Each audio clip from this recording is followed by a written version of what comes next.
Sir, thank you for joining us this morning. So Maricopa County is home to more than half of Arizona's voters. Democrats, though, they're downplaying the significance of these issues. But this has happened before. What needs to be done to address this now reoccurring issue? Yeah, it's because this is the exact same issue that we had just 2 years ago, where you had the printer settings. Believe it or not, it took them 8 hours to figure out that their printer settings were wrong.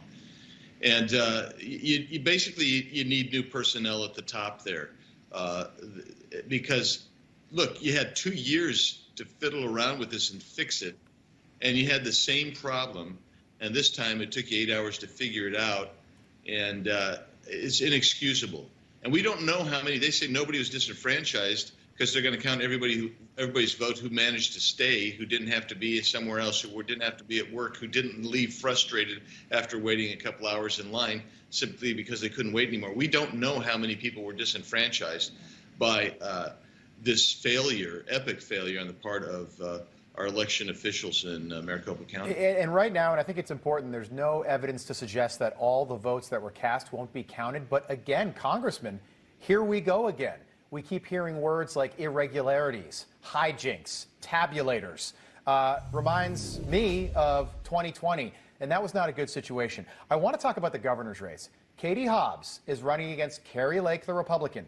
Katie Hobbs, currently the Secretary of State, in charge of making sure that votes get counted. How, not why, how has she not recused herself from that process? She's not recused herself because there isn't a state law that requires it or mandates it. And that's a hole that has to be fixed by the legislature, state legislature, this time for sure.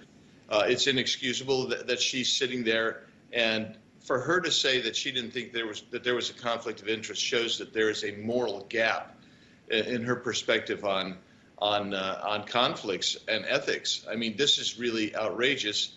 And so this horrible problem has happened under her watch and under the watch of the Maricopa County recorder, Mr. Richard.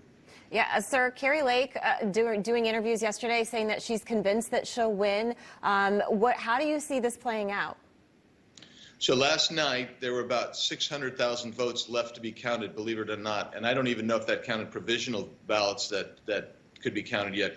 Of those, the vast majority, almost 500,000 of them, just a little under 500,000, were in Maricopa County. Through the rest of the state, Kari's going to win probably, except for Coconino County, she'll win about 4-1 of those votes.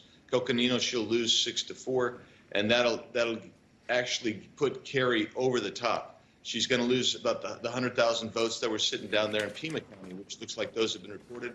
Yeah. She'll probably lose those 3-1, but she will win Maricopa County 2-1, and she should win by a significant margin if everything goes the way everything is going. It's just, I can't believe we're doing this again. Arizona, the same thing. Or not Arizona, Nevada, I apologize.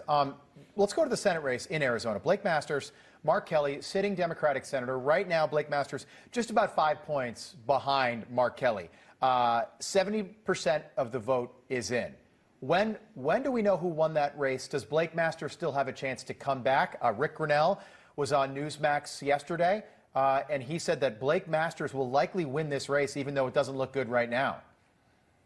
Yeah, and I agree with Rick. Look, most of the ballots that you've seen are the early ballots. What you're seeing being counted now are what we call late earlies, drop-off ballots, and the people who are frustrated because of the tabulator issue in Maricopa County.